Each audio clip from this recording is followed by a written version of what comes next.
What is up, everybody? Dan the Fireman here. Today we have 9 pretty brutal crashes, and it's not pretty good. So we're going to go over them, see what we could do if we see somebody in a crash, and maybe prevent the crashes ourselves. But let's take a look at some of these, and yeah, make sure you hit that subscribe button. We're probably going to get demonetized. Oh, speed wobbles.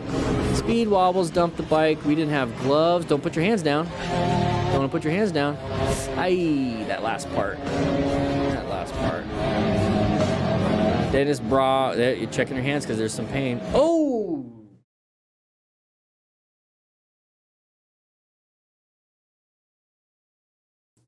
There's a road surface hazard in the middle of the road, which is a vehicle, motorcycle on the ground. Somebody ran into it. Okay.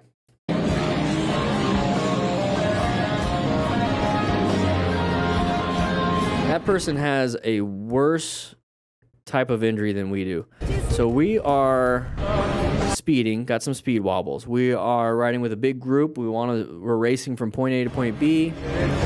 It's perfectly fine if you're on BMX bikes and you're a little kid going from one house to another friend's house and see who can get there first, but it's not okay when we're out on a highway, tucking fully in, no gear really other than a helmet, and then we get speed wobbles. This is an adult consequence when we're acting like children. So then we got this. You got other people coming around the corner. We have a road surface hazard right there, and somebody's not paying attention. Yoink. Here we go. Going around a corner, having some fun. Oh, guys, get a full face helmet, please, and wear some gear. Oh, right leg. Face. Oh, portion of the lumbar spine, cervical spine, possible broken ribs on any like rock that stuck out. I need a thumbnail. Should I? No, not that one. No, not that one. Should I like? Did that look okay? No.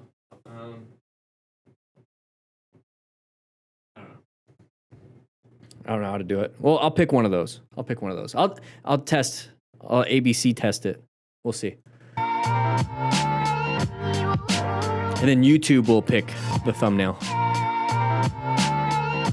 That's pretty bad. All right, we're going through here. We can't see around this vehicle. Oh, now you can, right? Remember what I tell you guys?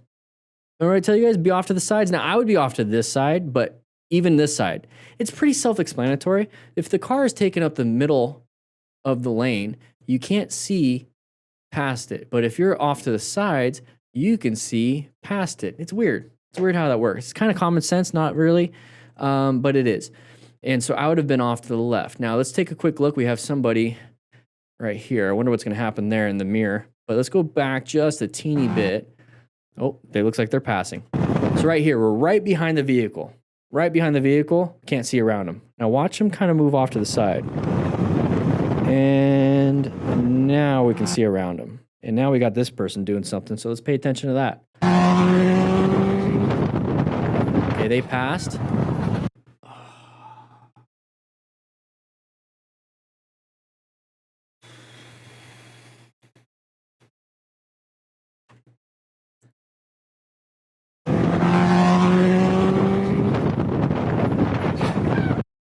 So more than like, let's see if we can get the frame right on it. Okay. So more than likely, let's see if this vehicle stops before. Okay. Here we go. Perfect. We're diagnosing things here. Why is this vehicle applying, not this one. Why is this one applying the brakes? Why?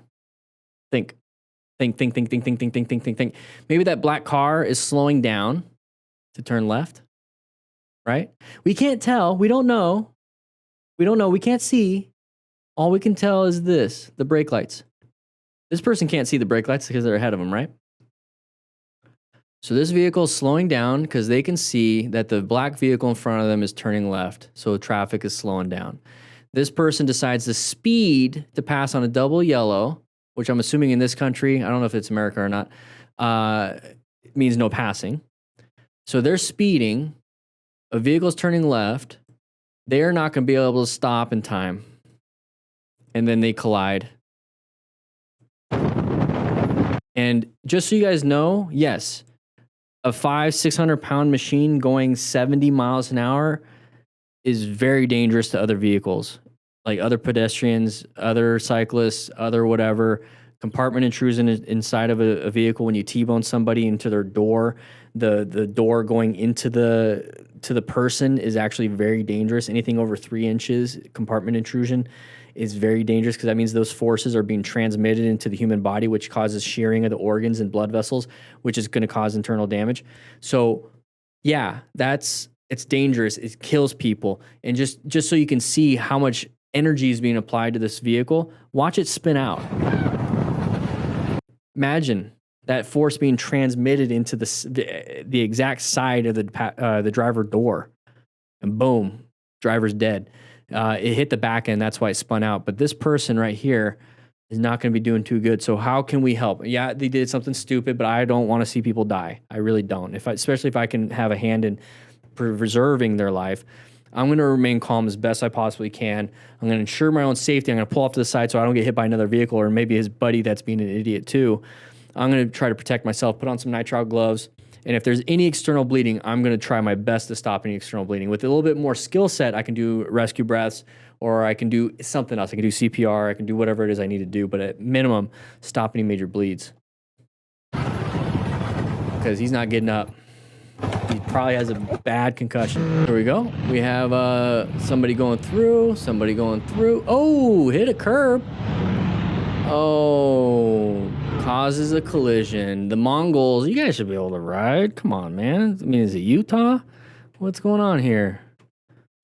I mean, it's one thing to have like a rocker and everything, but you just kind of advertise that some of your guys can't ride. I mean, so we're going through here.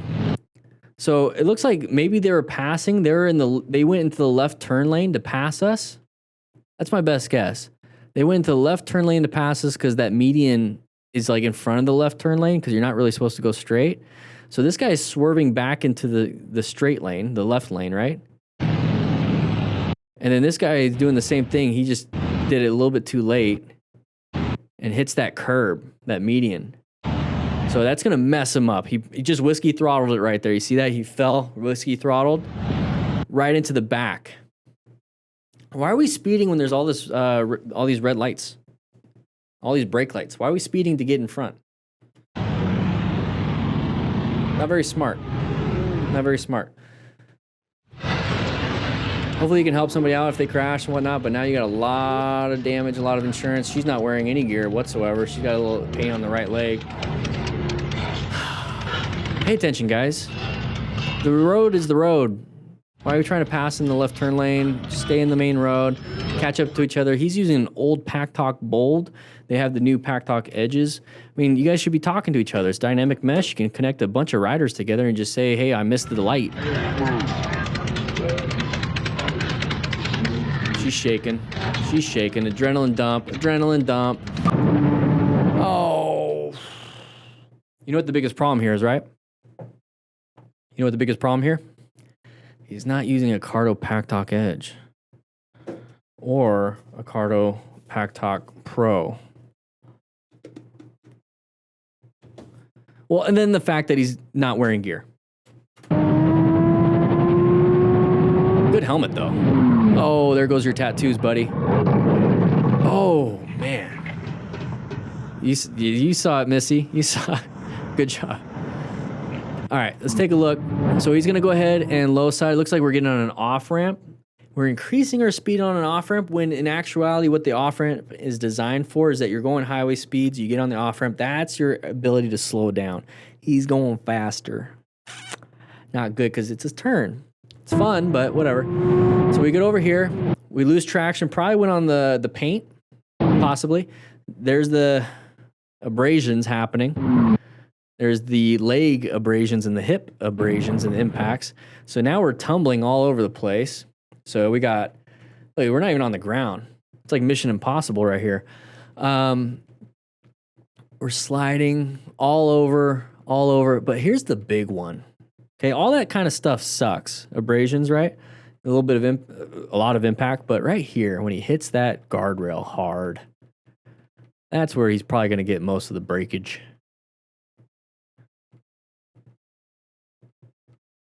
Right there. So I'm going to go ahead and hit replay. I want you to wait for this frame.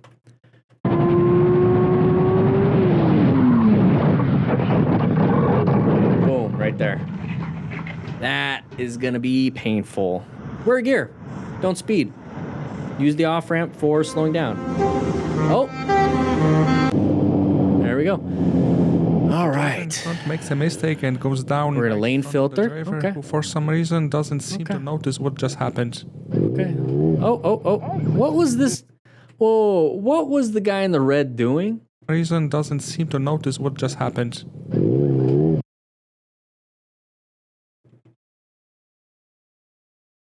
Okay, so lane filtering, we're supposed to get into this lane and go. Maybe he wanted to turn left because it's an intersection, but here's the thing. You want to just skip that turn because you messed up. You're not set up right.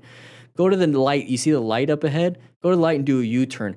Now, if you suck at doing U-turns, get the Smart Rider motorcycle training drills. You can practice your U-turns with just 10 cones. You set up just like that. It has QR codes. I can show you how to set it up. All these designs, I can show you how to do the designs. There's 24 of these, and also has my best time on each one. Try to beat my time. Get one of these. Links in the description. 20% off. I'm throwing out the discount code. Go practice 20% off. There's a digital version you can get on your phone, put it right on your handlebars. You can practice in a parking lot. It shows me doing it on all of these things in the digital version. You click the QR code because it's hard to scan it when you're on your phone. Click it and it'll take you to the video too. It's a link. That was dumb to do. Whoa. Parou. Afasta pouquinho, mano. Afasta pouquinho. Jesus. Okay. Walking.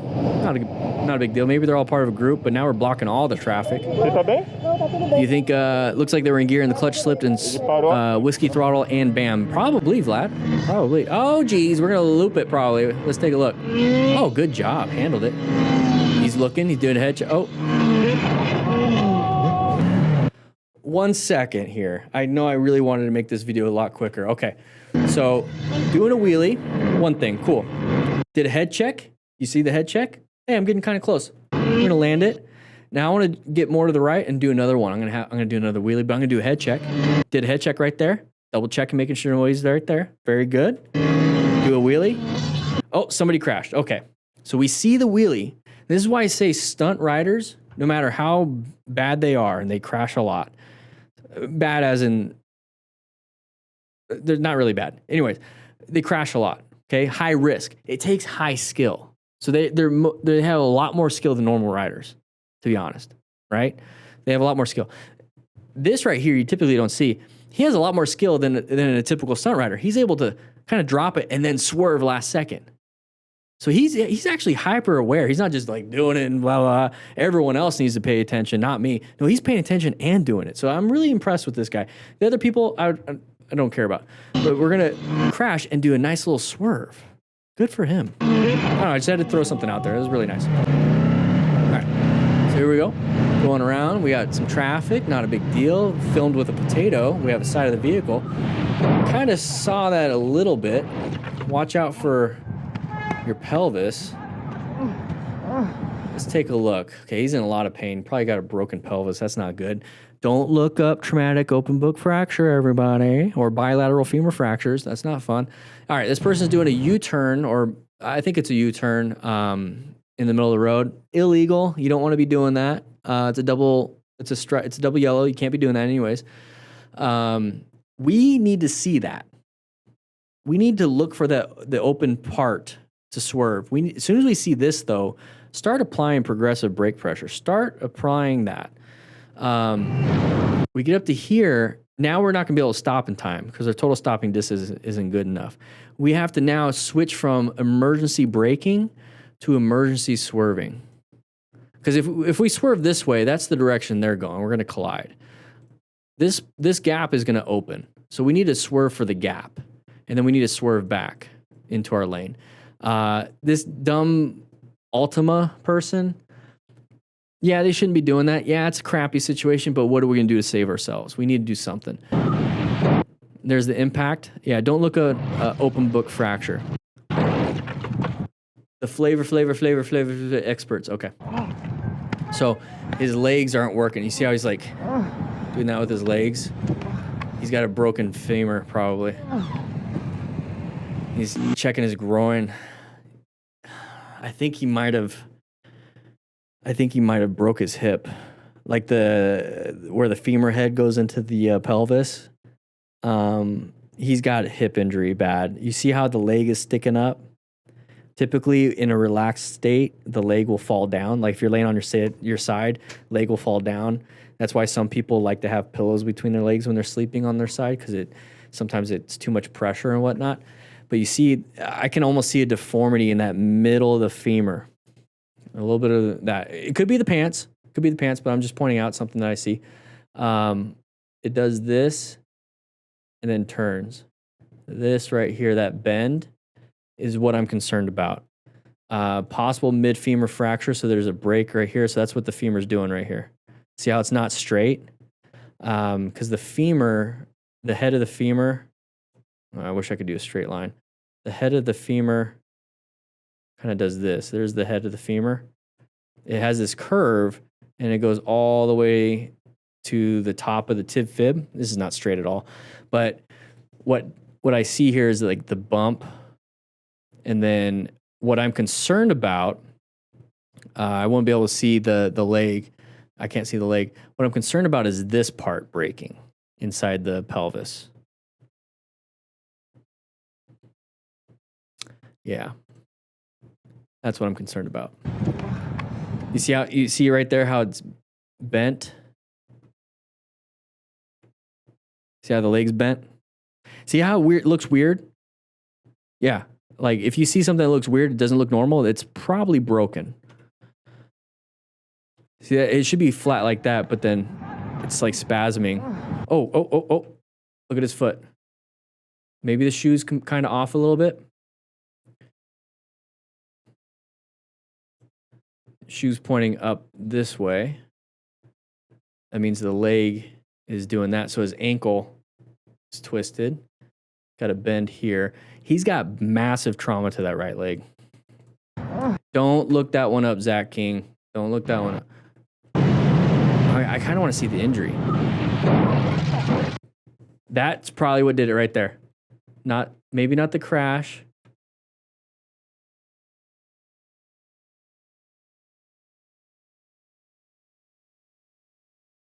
The planting of the foot. You ever seen football injuries? Zach, I've been on the internet long enough to know what that is. See, look at the leg. See the ankle? See how it's supposed to be like that, right? It's supposed to be like that. Watch it flop. See how it's turned? The foot's not supposed to do that. He has a broken leg. Possible ankle too. All right, here we go. Passing. Okay, on the shoulder. Not very smart, but we're doing what we're doing. Oh, there's a crash. How do we rescue somebody, everybody? Can we rescue? Can we stop any major bleeds? Come on, Edwin. Let's help out some peoples. Let's see if we can get 150 likes. Hit that like button, everybody. Bad crash. Oh, gee.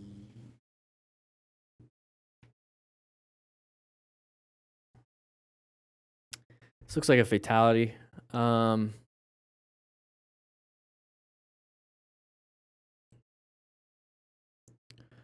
That's a flow of blood right there. He's obviously not getting up. And if you notice right here,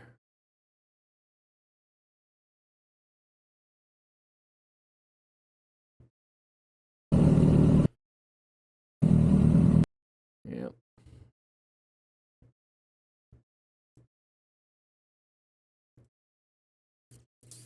Two bikes.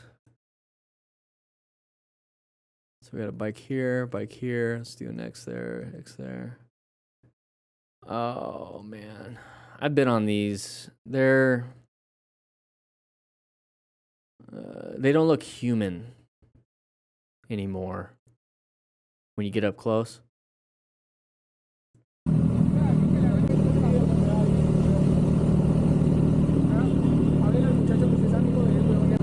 It's up to you if you want to continue, like if you want to help. All you can really do for this person is to check and see if they're breathing. You have to start doing triage. The only thing you can do is check to see if they're breathing. Check for a pulse real quick. And then move on to this person. Do the same thing. And then you pick. Then you pick who you're working on. Which sucks because the person you pick that you're working on is going to have something of a chance because you're working on them. The fact that you're not working on the others, more than likely they're dead. They're gonna die. So it's a crappy situation overall. And this is why a lot of first responders have a lot of PTSD and mental health issues. Is that it's one thing. It's like, oh yeah, I worked on somebody. This is what they tell you. Maybe I want to point out a little bit. I'm gonna spend a little time on this one, I guess. Is that like maybe you have a firefighter friend or a police officer friend. They're like, yeah, we worked on somebody. Yeah, I did CPR on somebody. What a lot of the times they do is they leave out the fact that they chose to work on this person and then not this person because they had to triage. And so what they're not saying is, yeah, I chose someone over someone else. Because that's what the training tells you. And so you stick to the training, but they don't share the fact that they actually just made a choice that somebody is going to die. They made a choice that they're going to try to save someone, but they also made a choice that somebody was going to die. And that's where it gets pretty bad. That's where it sucks. And this is why staffing is so important. This is why I really was pushing when I was a firefighter. So we need to have 4-man crews instead of 3, because this person right here is going to take 4 to 5 people to work on effectively. So with a 3-man crew, you make that choice. With a 4-man crew, you might be able to split between 2 and 2. Maybe, depending. Overall, it's terrible. With a 3-man crew, maybe you're doing 2 or like 1-on-1, and then one's doing scene incident command. Yeah. Quedó completamente doblada la moto y el casco de la That bike señora is quedó split a in half. metros. There's the helmet of the other rider. Overall terrible. This is why we're trying to prevent crashes and close calls for ourselves so that we don't end up in these situations. And also another reason why we try to focus on, rescue. We want to be able to remain calm, ensure on safety, stop any major bleeds if we can come up on an accident. So hopefully we have at least some of that training so we don't feel as bad to not be able to not do anything. This is why I focus heavily on this. But kind of end on a bad note. But with that said, grab yourself a slice of pizza, head on out, and I'll see you on the next live stream.